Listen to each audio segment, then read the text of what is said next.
रागादिरोगान् सततानुषक्तान् अशेषकाय प्रसृतान् शेषान् औत्सुक्यमोहारतिदाय जघान यो पूर्ववैद्याय नमोऽस्तु तस्मै। हम विद्रदेव वृद्धि गुल्म ये अध्याय पढ़ रहे हैं।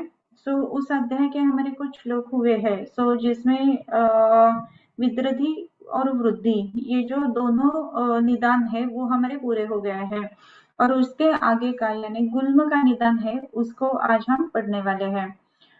श्लोक नंबर 32 उसके आगे हम आज पढ़ते हैं।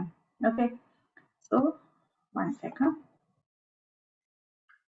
हाँ, इति वृद्धि निदानम ये हमारा हुआ है, राइट। और उसके बाद में का जो है उसमें क्या बताया गया है। अगर ये देखा जाता है तो उसमें है गुल्म निदानम अतः गुल्म निदानम व्याख्यास्यामः।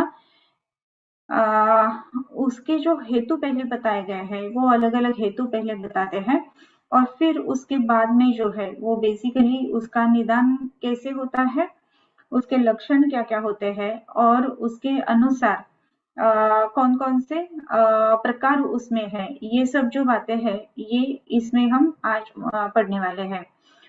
इसमें जो है वो है रुक्ष कृष्ण अरुण सिरा तंतु जाल गवाक्षितः गुल्मः अष्टधा पृथक दोषैः संसृष्टैः निचयं गतिः।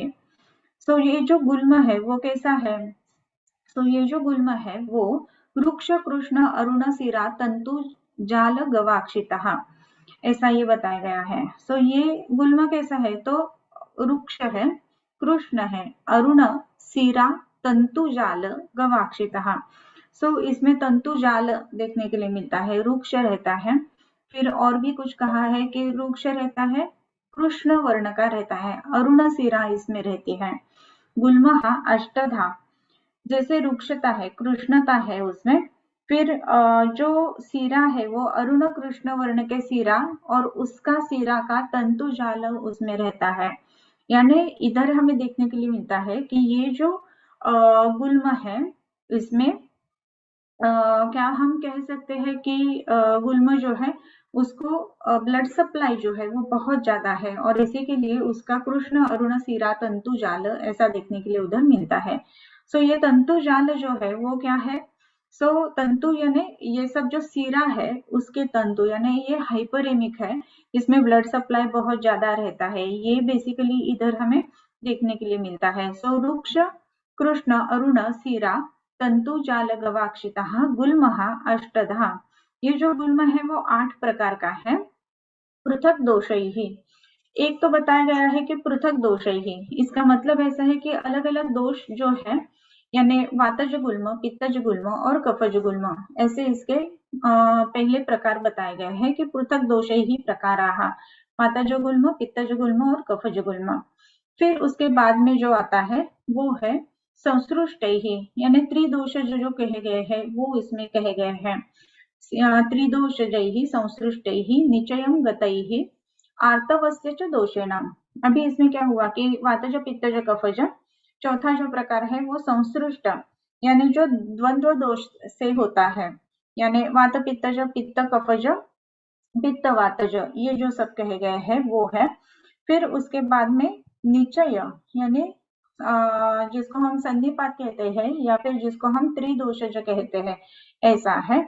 और गतैहि आर्तवस्य च दोषेण ये सब हुए। और जो 8वां प्रकार है वो है आर्तव दोष के कारण उत्पन्न होने वाला नारीणाम जायते अष्टमः। 8वां जो प्रकार है वो आर्तव दोष से होता है और ये बेसिकली अगर हम देखते हैं तो स्त्रियों में देखने के लिए मिलता है। इसके लिए गुल्मः अष्टधा 3 दोष से 3, संश्लिष्ट दोष से, निचय यानी सन्निपात से, ये 7 प्रकार हो गए। और 8वां प्रकार जो है वो है रक्त गुल्म या फिर आर्तवस्य च दोषेण ऐसे कहा गया है।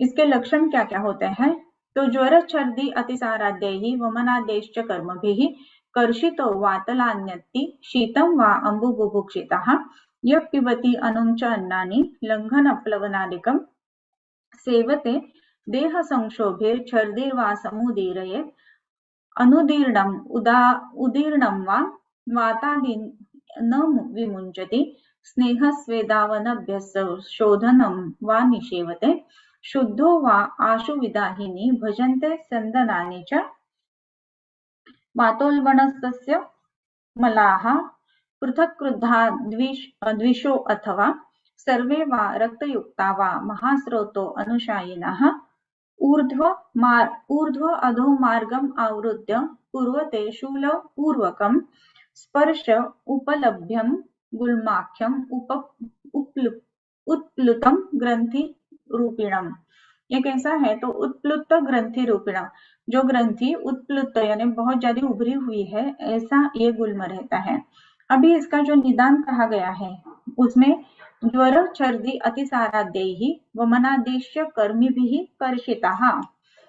अभी ये ज्वर छर्दी अतिसार और वमनादि कर्म से जो कर्षित हुआ है, पहला तो गुल्म जो है उसमें एक लक्षण, पहला महत्वपूर्ण बात है कि इसमें कर्षण होता है। कर्षण किस किस बात से हुआ है? सो ज्वर से हुआ है, छर्दी से हुआ है, अतिसार से हुआ है, या फिर वमनादि कर्म से हुआ है। यानी ये अगर गुल्म का हम लक्षण देखते हैं तो उसमें पहली बात हमें हमेशा ध्यान में रखना है कि कर्षण होता है, यानी वेट लॉस पेशेंट का होता है।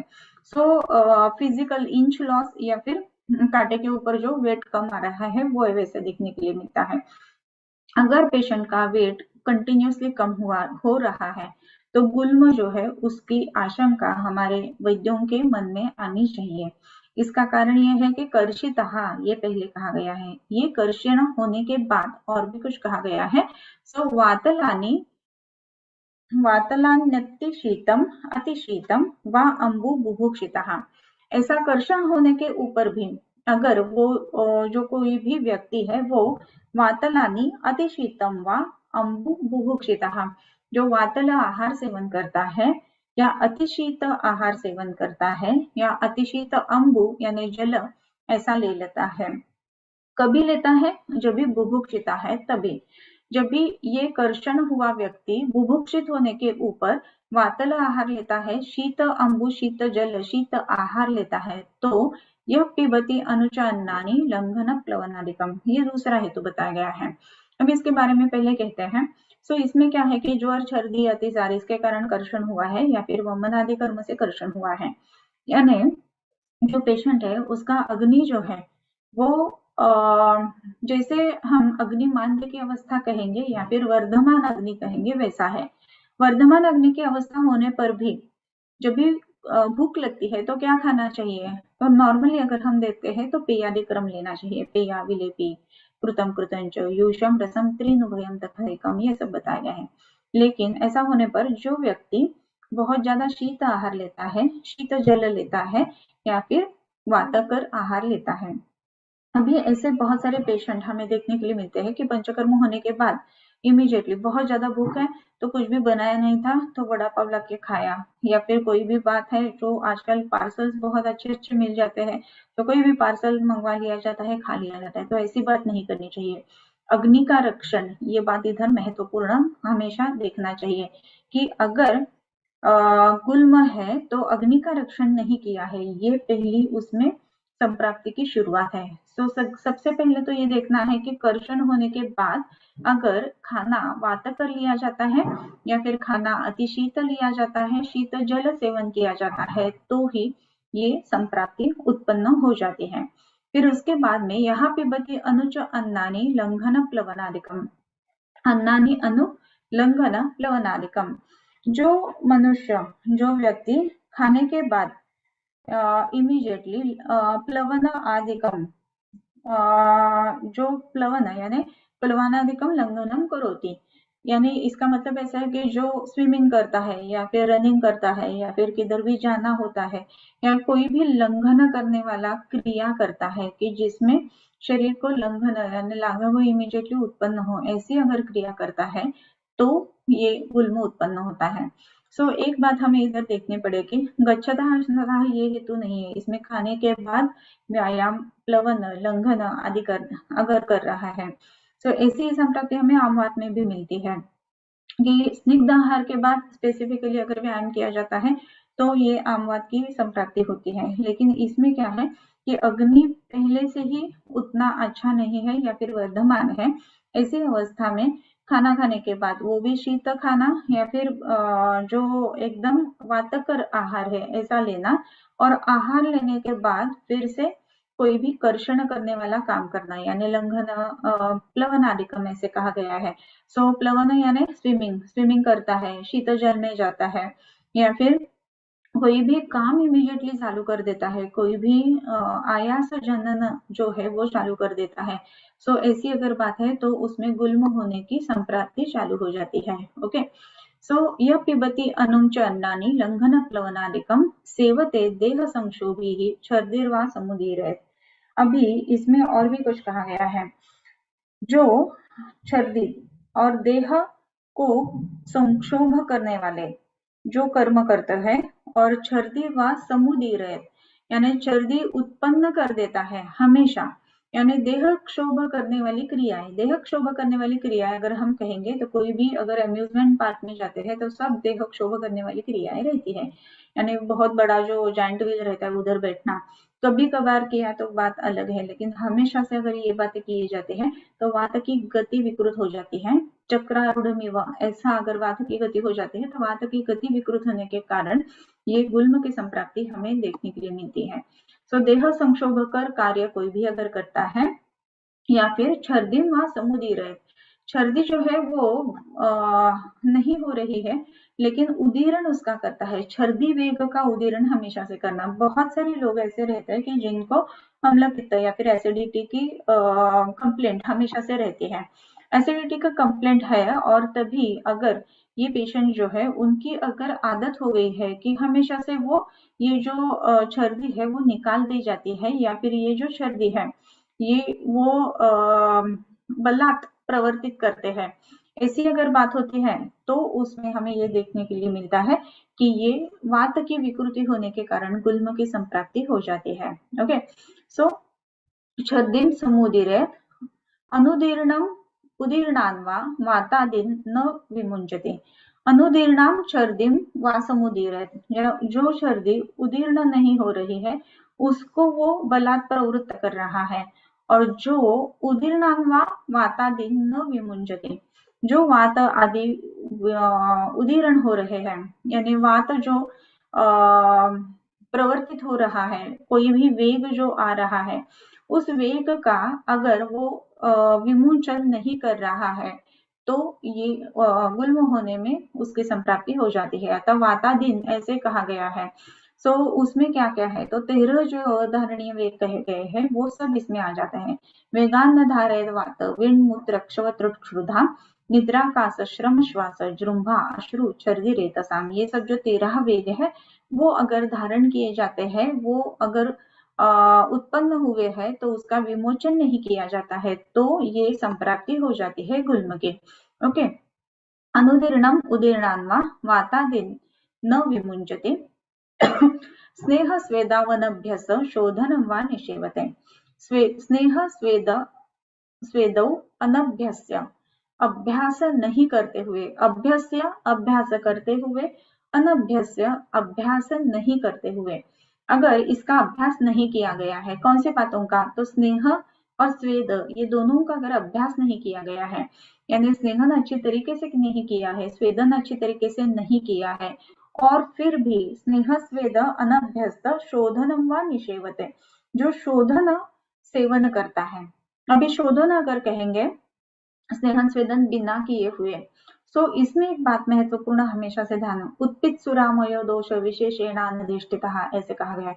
सो जो दोष अपने प्रवर्तित हो रहे हैं उनको प्रवर्तित होने देना है, यानी वात की गति जो है उसको रोकना नहीं है, लेकिन अगर शोधन पंचकर्म कर रहे हो तो जो मात्रा कही गई है उसमें स्नेहन और स्वेदन ये दोनों बातें अच्छी तरीके से करने के बाद ही ये पंचकर्म करना है। अगर स्नेहन स्वेदन अच्छे तरीके से नहीं किया गया है तो ये गुल्म होने में, ये गुल्म की संप्राप्ति होने में बात हो जाती है। सो अनुदीर्णम समुदीर्णान्वा वातादिन न विमुंचति स्नेह स्वेदा अनभ्यस्य शोधनं वा निषेवते शुद्धो वा आशु विदाहिनी भजते संदनानि वा। शुद्धो वा, शुद्ध होने के बाद, शुद्ध होने के बाद इसका मतलब क्या है कि जब भी ये शोधन किया जाता है तो उसको शुद्ध या फिर शुद्धि ऐसे हम कहते हैं, राइट। सो अगर ये शुद्धि होने के बाद क्या किया जाता है, शुद्धो व आशु विदाहिनी, शुद्ध होने के बाद जो आशु इमीडिएटली विदाहिनी अन्नपान सेवन करता है। सो शोधन होने के बाद अगर विदाही अन्नपान सेवन किया जाता है तो उसमें क्या हो जाता है, सो ये भी संप्राप्ति जो है वो गुल्म की तरफ जाती है। और स्यंदनानिवा जो अभिसंधि भोजन कर लेता है, जब भी शोधन किया है तो उसका शोधन का जो परिहार है उसमें प्राकृत आहार लेने के तरफ आने के लिए पेया विलेपी ये सब क्रम बताया गया है। तो ये क्रम अगर सेवन नहीं किया जाता है और उधर विदाही अन्न या फिर अभिसंधि अन्न अगर सेवन किया जाता है तो अग्नि की विकृति होती है, वायु की विकृति होती है और उसी के कारण ये गुल्म की संप्राप्ति हो जाती है। ओके, सो स्नेहस्वेदावनभ्यस शोधनं वा निषेवते शुद्धो वा आशु विदाहिनी भजन्ते स्यंदनानि वा। सो इसमें अगर हम हेतु देखेंगे तो दो पद्धति के हेतु हमें देखने के लिए मिलते हैं। एक प्रकार के जो हेतु है वो है कि अग्नि की विकृति उत्पन्न होना, ऐसी शरीर में स्थिति उत्पन्न करना, और दूसरी जो बात है वो है वायु की विकृति उत्पन्न करना, ऐसी स्थिति शरीर में उत्पन्न होना। इसके कारण ये गुल्म की संप्राप्ति हो जाती है। वातोल्बणस्तस्य मलाः पृथक क्रुद्धादृशो अथवा, इधर से जो है वो संप्राप्ति बताई गई है। ये दोनों कारण से अभी सब जो ऊपर हमने हेतु देखे, सो इन हेतुओं के कारण से वातोल्बणः तस्य मलाः पृथक क्रुद्धाः द्विषो अथवा, ये सब करने के कारण जो वात उल्बणः वायु विकृत हुआ है, सो ऐसा अगर वायु विकृत हुए है तो उसमें तस्य मलाः पृथक क्रुद्धाः, जैसे उसके जो दोष है पृथक दोष यानी वात पित्त कफ, ये तीनों दोष जो है वो अलग अलग क्रुद्ध होते हुए, और द्विषः अथवा दो या फिर अथवा सर्वेवा, एक एक दोष कुपित होता है, या फिर द्विषः यानी दो दो दोष कुपित होते हैं, या सर्व दोष कुपित होते हैं, वा रक्त युक्ता वा रक्त युक्त होता है। इसमें हमें हमेशा जो कहा जाता है कि दोष तीन ही है, तो रक्त ये चौथा दोष है या नहीं है, रक्त ये चौथा दोष नहीं है, लेकिन रक्त ये उपादान कारण है हर एक अवयव की उत्पत्ति में, और इसी के लिए रक्त की विकृति जो है वो गुल्म की संप्राप्ति में बहुत ज्यादा इंपॉर्टेंट रोल प्ले करती है। सो रक्त विकृति नहीं होनी चाहिए। अभी इधर कैसा है कि वायु की विकृति हो गई है, वातोल्बणः दोषः ऐसे कहा गया है, फिर इसके बाद में ये दोष पृथक द्विषो सर्वेवा क्रुद्धाः ऐसे कहा गया है। सो एक एक दोष कुपित हुआ है, यानी सिर्फ वात कुपित है, सिर्फ पित्त कुपित है, सिर्फ कफ कुपित है, या दो दो दोष कुपित है, या सर्वे अपि क्रुद्धाः सभी दोष क्रुद्ध हुए हैं। इसमें वा रक्तम ऐसे भी कहा गया है, इसमें रक्त की विकृति जो है वो स्पेसिफिकली अलग से बताई गई है। सो रक्त का जो रोल है इसमें वो बहुत ही महत्वपूर्ण है। जब तक दोष रस तक विकृत है तब तक ठीक है, रक्त युक्ता ये जो दोष है वो रक्त युक्त हो जाते हैं तो ऐसी संप्राप्ति जो है वो चली हो जाती है। वा महास्रोतो अनुशायिनः, जो महास्रोतस में जो अनुशायिनः हमेशा से रहने वाले जो दोष है वो ऊर्ध्व अधो मार्गम आवृत्य पूर्वते शूलपूर्वकम, ये जो दोष है वो किधर नॉर्मली रहते हैं, तो महास्रोतस में होने वाले यानी अनुशायिनः, महास्रोतस में हमेशा से जो दोष होते हैं वो ऊर्ध्व अधो मार्गम आवृत्य कुरुते शूलपूर्वकम, ऊर्ध्व मार्ग और अधो मार्ग, ये पहली तो बात है कि आवृत्त हो जाता है, इसमें आवरण की संप्राप्ति है गुल्म में, यानी वायु की गति है वो विकृत हो रही है, विमूढ़ हो रही है, या फिर आवृत्त हो रही है, ऐसी बात है। और जब भी ये आवृत हो जाता है महास्रोतस में तो उसमें कुर्वते शूलपूर्वकम, शूलपूर्वक ऐसा क्या उत्पन्न हो जाए, यानी शूल उत्पन्न होकर फिर बाद में कुछ ना कुछ तो उत्पन्न होता है। ये क्या है, तो स्पर्श उपलभ्यम गुल्माख्यम उपप्लुतम ग्रंथि रूपितम, ये जो उत्पन्न होता है तो उसमें ऊर्ध्व अधो मार्गम आवृत्य, दोनों जो मार्ग है उसका आवरण होते हुए पूर्वते शूल पूर्वकम, शूल पूर्वक जिसमें पहले शूल रहता है, ऐसी जो ग्रंथि है वो उत्पन्न हो जाती है, जो स्पर्श उपलभ्यम, जो स्पर्श करने पर लगती है हाथ को, स्पर्श से लाभ होता है, यानी स्पर्श अगर करते हैं तो ग्रंथि मालूम हो जाती है, ऐसी है। गुल्माख्यम उत्प्लुतम, जो उत्प्लुत है यानी ऊंचा उठ गया है, ऐसा जो गुल्म है वो हो जाता है। स्वकर्षणात् कफवित्पित्तैः मार्गस्य आवरणेन वा वायुकृताश्रयाकोष्ठैः रौक्षात् काठिन्यम् आगतः स्वतन्त्र स्व आश्रये दुष्टः परतन्त्रपराश्रये पिण्डत्वात् अमूर्तोऽपि मूर्तत्वम् इव संश्रितः गुल्म इति उच्यते बस्ति नाभिहृत्पार्श्व संश्रयः। अभी ये जो है ये वातज गुल्म के लक्षण बताते हैं। अभी ये वातज गुल्म के लक्षण कैसे हैं? स्वकर्षणात् कफ विट पित्तैहि, कफ कर्षण होने के बाद कफ विट यानी जो मल है वो, और पित्तैहि मार्गस्य आवरणेन वा, इससे अगर आवरण हो जाता है, मार्ग कफ से आवृत हुआ है, विट से आवृत हुआ है या पित्त से आवृत हुआ है, सो वायु कृताश्रय कोष्ठे, जो वायु है कि जो आश्रय कोष्ठ में लेता है, रौक्षात् काठिन्यम आगतः, ये वायु तो विकृत हुई है, राइट। सो इसमें रुक्षता बढ़ी हुई है। सो वो जो वायु है वो रुक्षता बढ़ी हुई है। सो उसमें कोष्ठ जो है वो काठिन्यम आगतः, कोष्ठ में वायु का काठिन्य हो जाता है, लेकिन वायु तो अमूर्त है, राइट। सो इसी के लिए कोष्ठ जो है, जिस भाग में ये वायु विकृत हो जाती है वो भाग जो है वो कठिनता उसमें महसूस हो जाती है। स्वतंत्रः स्व आश्रये दुष्टः परतंत्र पराश्रय, स्वतंत्रः स्व आश्रय, जब भी वो स्वस्थानी होता है तो वो स्वतंत्र दुष्ट होता है, और जब भी परत दूसरे स्थान में रहता है तो वो जो है वो पर आश्रय दुष्ट होता है। इसका मतलब ऐसा है कि वायु का स्थान क्या है, अगर ऐसा कहेंगे हम तो पक्वाशय कटि शक्ति श्रोत्रास्य स्पर्शनेन्द्रियम स्थानम वातस्य, स्व पक्वाशय में है तो स्व आश्रय में है तो स्वतंत्र दृष्टि है उसकी, और यही अगर पित्त स्थान में है या फिर कफ स्थान में है तो उसकी दृष्टि जो है वो परतंत्र दृष्टि ऐसे कहा गया है। सो ये वात की ही दृष्टि है, लेकिन कफ स्थान में, पित्त स्थान में अगर है तो वो परतंत्र दृष्टि है, और यही दृष्टि अगर वात के स्थान में है तो वो स्वतंत्र दृष्टि, यानी सिर्फ वायु का ही कारण उसमें देखने के लिए मिलता है। तो स्वतंत्र और परतंत्र ये जो दोनों प्रकार बताए गए हैं, हमने पहले निदान अध्याय का स्वतंत्र व्याधि और परतंत्र व्याधि कि एक के दूसरे के ऊपर निर्भर होने वाले ऐसे जो कहे हैं, उस तरीके से ये स्वतंत्र और परतंत्र ऐसे कहा गया है। पिंडत्वात् अमूर्तः अपि मूर्तत्वमिव संश्रितः, ये जो वायु है वो अमूर्तः अपि मूर्तम मूर्तत्वम इव, ये वायु जो है वो पहले तो अमूर्त है ही, उसमें तो कुछ भी वाद नहीं है, लेकिन वो पिंडित्वात् यानी एक इकट्ठा होने के कारण या फिर उसकी गति जो है वो विकृत होने के कारण मूर्तत्वमेव संश्रितः, मूर्त उसका मूर्त रूप आया है, ऐसा हमें लगता है कि वायु हमें महसूस होता है या फिर वायु को हम स्पर्श कर सकते हैं, जो वायु है वो हमें एक जगह गट्ठा हुआ है ऐसा देखने के लिए मिलता है, संश्रितः। इसी को गुल्म इति उच्यन्ते, इसी को गुल्म ऐसे कहा गया है, और इसके स्थान कौन से है तो बस्ती नाभि हृद पार्श्व संश्रयः, ये बस्ती में होता है, नाभि में होता है, हृदय में होता है, और पार्श्व स्थानी रहता है यानी कुक्षी में होता है। तो ये सब जो है ये वायु के गुल्म के सामान्य लक्षण या फिर जो पूरी संप्राप्ति और लक्षण ऐसे कहा गया है। तो इसमें अगर हम देखेंगे तो पहली तो वायु की गति विकृत है, दूसरी बात है रक्त का समावेश इसमें बहुत ज्यादा या फिर विशेष स्थान, इस गुल्म के निदान में रक्त का विशेष स्थान होता है।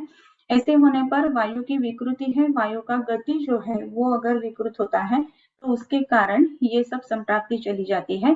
खाना खाने के बाद अगर विशेष रूप से लंघन करने वाले प्लवन आदि का कार्य किए जाते हैं, या फिर वमन विरेचन, ये जो कोई भी शोधन कर्म है वो स्नेहन स्वेदन नहीं करते हुए किया जाता है, या फिर कोई भी व्याधि के कारण अगर कर्षण हुआ है और वातल आहार सेवन किया जाता है तो उसके कारण होता है।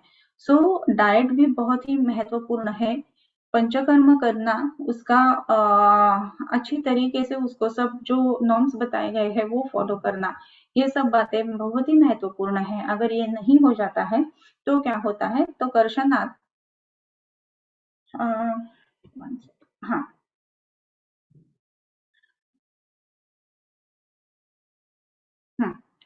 कर्षणात् कफविट् पित्तैः मार्गस्य आवरणेन, कर्षण हुआ है तो कफ पित्त का मार्ग का आवरण होता है। जो वायु है कोष्ठ में रौक्ष से काठिन्य हो जाता है उसका, और स्वस्थान और परतंत्र स्थान में वो दूषित हो जाता है, और पिंडत्व होने के कारण वो मूर्त रूप लेता है, और इसी को गुल्म ऐसा कहा जाता है।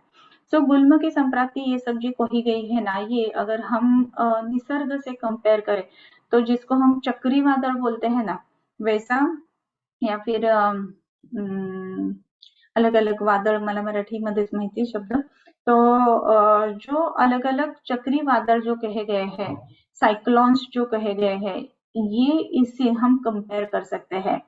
वायु जो है वो सब जगह है ही, राइट, लेकिन वो एक ही सेंटर पर अगर इकट्ठा हो जाती है और उसकी गति अगर विकृत हो जाती है, तो वो जो सेंटर उसका रहता है उधर वो हानि पहुंचाता है। वैसे ही जिस शरीर में जो सेंटर पर या फिर जिस अवयव के ऊपर ये वायु की गति विकृत हुई है, उस स्थान के ऊपर ये गुल्म हो जाते हैं या फिर बढ़ जाते हैं।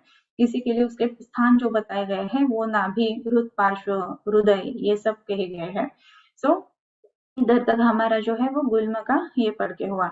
फिर वाता मन्या शिराः शूलं ज्वरप्लीहान्त्रकूजनम् व्यधःशुचिव विट्सङ्गः कृच्छ्रात् उच्छ्वसनं मुहुः स्तम्भो गात्रे मुखे शोषः कार्शं विषमवह्निता रुक्षकृष्णत्वगादित्वं चलत्वात् अनिलस्य च अनिरूपितसंस्थान स्थानवृद्धिक्षयव्यथः पिपीलिका व्याप्त इव गुल्म स्फुरति तुद्यते।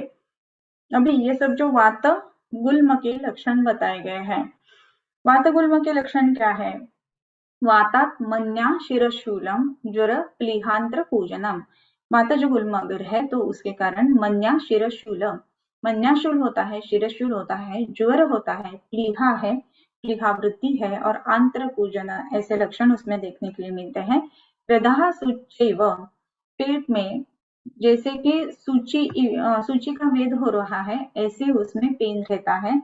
मिट संगहा, जो मल है उसका संग ये पेशेंट महसूस करता है, कॉन्स्टिपेशन या फिर सेटिस्फाइड नहीं है मोशन, ऐसे पेशेंट बता है। और कृच्छ्रात उच्छ्वसनम मुहुः, उच्छ्वास जो है वो स्लो डाउन हो जाता है, वो सकष्ट हो जाता है, कृच्छ्रत्वात ऐसे हो जाता है, और ये पुनः पुनः हो जाता है। स्तंभो गात्रे, गात्रों में स्तंभ महसूस होता है। मुखे शोषहा, मुख में शोष उत्पन्न हो जाता है। कार्शम विषम वन्यता, वो उसका जो वेट है वो लूज हो रहा है, ये जो कार्श ये पेशेंट स्पेसिफिकली दिखाता है।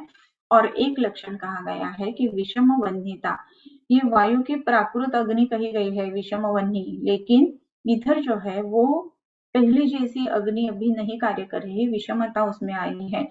तो कभी भूख लगती है, कभी नहीं लगती है, कभी बहुत ज्यादा लगती है, कभी बिल्कुल ही नहीं लगती, ये विषम वन्यता। वृक्ष कृष्ण त्वगादित्वम, त्वक जो है यानी जो उसकी जो प्रभा और छाया जो कही गई है उसमें छाया जो है वो विकृत हो जाती है।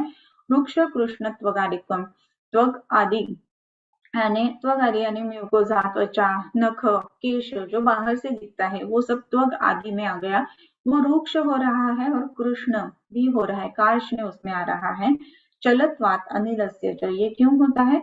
सो अनिलस्य चलत्वात यानी वायु का जो चल गुण है उसके कारण अनिरूपित संस्थान स्थान वृद्धि क्षय व्यथः, अनिरूपित संस्थान वायु जो चंचल है, चलत्व है उसका, उसी के लिए क्या हो जाता है, ये अनिरूपित संस्थान, इसका एक ही संस्थान नहीं होता है, यानी उसका आकार जो गुल्म का है वो बदलते रहता है, उसका स्थान है वो बदलते रहता है, उसका वृद्धि क्षय जो है वो बदलते रहता है, और जो व्यथा यानी पेन जो है वो भी कभी कम है कभी ज्यादा है, ऐसे देखने के लिए मिलता है। सत्वगादित्व वृक्ष कृष्णता आ जाती है, और वायु की चलत्व चल गति के कारण अनिरूपित संस्थान, उसका आकार, स्थान और वृद्धि ये सब बदल जाते हैं। पेन जो है उसमें भी चेंजेस रहते हैं। पिपीलिका व्याप्त इव गुल्मः स्फुरति तुद्यते, पिपीलिका व्याप्तैव। इस जो पेशेंट है वो कहता है कि ऐसा उसके ऊपर चींटियां आ रही है या फिर जो नमनेस हम कह सकते हैं, पिपीलिका व्याप्तैव गुल्मः स्फुरति तुद्यते, उसमें तोदवत वेदना रहती है, स्फुरण उस गुल्म में रहता है और पिपीलिका दंशवत वेदना उसमें रहती है, पिपीलिका चल रही है ऐसी वेदना उसमें रहती है। तो ये सब जो है वो वातज गुल्म के लक्षण हो गए। फिर उसके आगे जो है वो है पित्तज गुल्म। हाँ, पित्तादाहुं लको मूर्छा विड्भेद स्वेद त्रुड्ज्वराः हरिद्रत्वं त्वगादिषु गुल्मश्च स्पर्शनासहः दूयते दीप्यते सोष्मा स्वस्थानं दहतीव च। अभी इसमें कफज गुल्म पित्तज गुल्म जो है वो क्या है, पित्ता दाह अम्लकः, पित्त के कारण दाह हो जाता है। पित्तज गुल्म अगर है तो दाह ये पहले लक्षण, बर्निंग सेंसेशन है पेशेंट को, कंटिन्यूअसली ऐसा पेशेंट बताता है कि नहीं जलन होती ही है। सो सिर्फ जलन होती है ऐसा कहने पर सिर्फ पित्त का देना है ऐसा नहीं है। इसमें अगर पित्तज गुल्म जैसी संप्राति है तो हमें गुल्म के भी औषध देने हैं और पित्त दुष्ट जो है उसे को प्राकृत करने के लिए भी औषध देने हैं। सो पित्ता दाह ये तो हो गया। फिर उसके बाद में क्या कहा गया है, पित्ता दाह अम्ल कहा। अम्ल का यानी छर्दी, गुळणी मराठीमध्ये म्हणतात, जो ऊपर तक आ जाता है, जो एसिड रिफ्लक्स हम कह सकते हैं, अम्ल कहा। मूर्छा विड्भेद स्वेद त्रुट ज्वराः, मूर्छा पेशेंट को रहती है, विड्भेद मल जो है वो भेद अवस्था, मल भेद ऐसा देखने के लिए मिलता है, फॉर्म स्टूल्स उसमें नहीं है। स्वेद त्रुट ज्वराः, स्वेद बहुत ज्यादा आ जाता है, तृष्णा बहुत ज्यादा है और ज्वर जैसी उसमें लक्षण देखने के लिए मिलते हैं। ज्वर ये लक्षण बहुत सारे गुल्म में उपस्थित रहते ही है। सो कार्श और ज्वर ये दोनों बातें अगर कोई भी पेशेंट में कंटिन्यूसली आप देख रहे हो तो उसको गुल्म की तरफ से सोचना बहुत ज्यादा जरूरी है। हरिद्रत्वम त्वगादिषु, जो त्वचा आदि है यानी नख है, केश है, उसमें हरिद्रत्व देखने के लिए मिलता है। गुल्मश्च स्पर्शनासहः, ये जो गुल्म का स्थान रहता है वो अस्पर्श सह रहता है। अगर आप उसको टच करते हो तो पेशेंट जो है वो क्या कह सकते हैं कि उसमें टचिंग जो है वो उस स्थान के ऊपर पेशेंट सह नहीं पाता है, इसी के लिए स्पर्श असहत्व ऐसे कहा गया है, जो कि पित्तज गुल्म में कहा गया है। स्पर्शनासहः दूयते दीप्यते सोष्मा, दूयते, दूयते ने बहुत ज्यादा पेन करता है, दीप्यते जलन रहती है, स ऊष्मा स्वस्थानम दहती वजह, ऊष्मा उधर बहुत ज्यादा है। अगर टेम्परेचर डिफरेंस आप देखेंगे तो वो एरिया में टेम्परेचर बहुत ज्यादा रहता है जो जिस स्थान में पित्तज गुल्म रहता है। और स्वस्थानम दहती वजह, स्वस्थान जो है वो जल रहा है ऐसा पेशेंट को महसूस होता है। उसके आगे जो है वो कफ का बताया गया है। सो कफास्तैमित्यमरुचिः सदनं शिशिरज्वरः पीनसालस्यरुल्लास कासशुक्लत्वगादिता गुल्म अवगाढ़ः कठिनः गुरु सुप्तः स्थिरः अल्परुक्। अभी ये जो कफ के कारण गुल्म है उसमें कफात स्थैमित्यम और रुचि है। कफ के कारण जो गुल्म है उसमें स्थिमितता रहती है। स्थिमितता यानी स्थैमित्य यानी पेशेंट जो है वो अच्छी तरीके से क्या कह सकते हैं, हेवीनेस फील कर सकता है, स्थिमितता फील कर सकता है, अरुचि है उसमें। सदनम शिशिर ज्वर, सदन यानी अग्निसाद बहुत ज्यादा है उसमें, और शिशिर ज्वर यानी शीतपूर्वक ज्वर की प्रचिति उसमें है। वातज पित्तज कफज कोई भी अगर गुल्म लेते हैं तो ज्वर ये लक्षण उसमें देखने के लिए मिलता ही है। ज्वर इधर ये ज्वर निदान नहीं है, ज्वर लक्षण पूर्वक आ रहा है, ये भी ध्यान में रखना बहुत ज्यादा जरूरी है। सो ज्वर शिशिर ज्वर, पीनस आलस्य रुल्लास, पीनस रहता है पेशेंट को, आलस्य रहता है, कुछ भी करने की इच्छा नहीं है, रुल्लास भी इसमें देखने के लिए हमें मिलता है। सो पेशेंट जो है वो कहता है कि नहीं बहुत ज्यादा नौशा वॉमिटिंग जैसा फीलिंग है। कास शुक्लत्व आदिता, कास भी इसमें है, और शुक्लत्व आदिता, शुक्ल त्वचा है, आदि त्वचा यानी नख मूत्र या फिर जो केश है उसमें शुक्लता आ जाती है। गुल्म अवगाढ़, ये जो गुल्म है वो अवगाढ़ यानी डीप सीटेड रहता है। कठिन गुरु, कठिन ज्यादा हार्ड टू टच ऐसा है। हेवी टू फील ऐसा है, सुप्तः इसमें कुछ सेंसेशन नहीं है, स्थिरः अल्परुक इसमें पेन ज्यादा नहीं है लेकिन स्थिर है, तो ये कफ का गुल्म हो गया। फिर उसके बाद में जो कहे गए हैं वो है स्वदोष स्थानम आत्मानः स्वे स्वे काले चरुकराः। जो गुल्म स्वदोष स्थानम स्वदोष स्थान धामानः, जो दोष जो है जिस दोष से हुआ है, स्वदोष स्वस्थान और उसी स्थान में अगर है तो उसके जो काल काल बताए गए हैं उस समय वो रुक रहा प्रायः ऐसा कहा गया है। तो अगर कफ स्थान में गुल्म है तो कफ के काल में उसका रुझान बढ़ जाएगा। पित्त स्थान में गुल्म है तो पित्त के काल में उसकी रुझान बढ़ जाएगी, जो पित्त के काल दिन के अनुसार या फिर भोजन के अनुसार बताए गए हैं उसके अनुसार। या फिर स्वदोष यानी पित्त का है तो उसका काल, कफ का है तो उसका काल, वात का है तो उसका काल, उसमें उसकी रुक कराहा यानी रुजा कराहा प्रायः इसमें ये बढ़ जाता है। विशेषतः जो रुग्ण जिस प्रकार के गुल्म में आता है तो वो कहता है स्पेसिफिकली कि मॉर्निंग टाइम में बहुत ज्यादा पेन है, खाना खाने के बाद में पेन ज्यादा है, या फिर जैसे कि वात के, पित्त के, कफ के जो समय बताए गए हैं उस समय के अनुसार ये रुझान ज्यादा देखने के लिए मिलते हैं। सो रुक्कराः प्रायः त्रयस्तु द्वंद्वोत्था गुल्माः संसृष्ट लक्षणाः। जो 3 गुल्म है द्वंद्वज गुल्म वात पित्तज पित्त वातज वात कफज, वो जो है वो गुल्माः संसृष्ट लक्षणाः, दो दोषों के लक्षण उसमें देखने के लिए मिलते हैं। सर्वजः तीव्र रुग्धाः शीघ्र पाके घन उन्नतः सः असाध्यः। अभी त्रिदोषज गुल्म जो है वो कैसा है, असाध्य कहा गया है। सर्वजः तीव्र रुग्धाः, इसमें रुझान बहुत ज्यादा है, तीव्र रुग दाह भी उसमें देखने के लिए मिलता है। शीघ्र पाकी, ये बहुत ज्यादा पक जाता है। हमें ऐसा लगता है कि गुल्म पक जाएगा तो फटकर उसके विद्रदी जैसा पस निकलेगा, वो अच्छा हुआ, ऐसी बात नहीं है, ये धातु पाक ज्यादा हो जाता है। तो शीघ्र पाकी ऐसे हम कहेंगे तो गुल्म के कारण जो धातु पाक होता है वो ज्यादा है। घन उन्नत, घन है और उन्नत ज्यादा रहता है। सह असाध्य, ये जो गुल्म है ये त्रिदोष जो गुल्म असाध्य कहा गया है। इसके बाद में जो है वो रक्त गुल्म है, वो श्लोक पढ़ के आज इधर ही रुकते हैं, नेक्स्ट टाइम आगे का पढ़ेंगे। हाँ, सः असाध्यः रक्तगुल्मस्तु स्त्रिया एव प्रजायते ऋतौ वा नवसूता वा यदि वा योनिरोगिणी सेवते वातलानि स्त्री क्रुद्धस्तस्याः समीरणः निरुद्धनात् आर्तवं स्वयोन्यां प्रतिमासम् अवस्थितं कुक्षिं करोति तद्गर्भ लिंगम् आविष्करोति च उल्लास दौर्दस्तन्यदर्शनम क्षमतादिकम। ये जो है वो रक्त गुल्म है, उसके बारे में हम नेक्स्ट टाइम पढ़ेंगे। ओके, तो नेक्स्ट टाइम ये गुल्म हमारा हो जाएगा, फिर उदर निदान जो है वो हम चालू करवाएंगे। ओके, सो अभी सबको जो होमवर्क दिया है उसमें वाग्भट शारीर 1 जो है वो आप सभी को बाय हार्ट करना है।